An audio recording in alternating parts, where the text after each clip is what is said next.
Ni tadi kita dah settle kan. Tapi bila kita buat testing, Awang punya kereta ni tak ada cut off. Cut off tu macam suhunya sampai. Jadi sekarang suhunya tak sampai-sampai.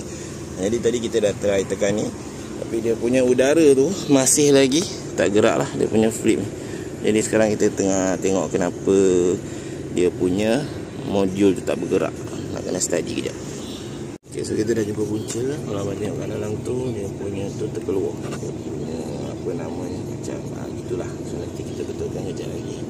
Okay, so ni kita dah buka. Ni punca dia kat sini.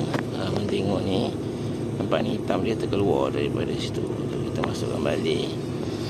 Jadi sekarang bila kita tolak, dia dah fungsi balik lah. Dah function balik dengan betul. Nampak tak? Dia dah function. Jadi kita tolak ni guna tangan, dia function. Baru dia gerak. Okay. Sebabnya dia punya ni dah lembek lah.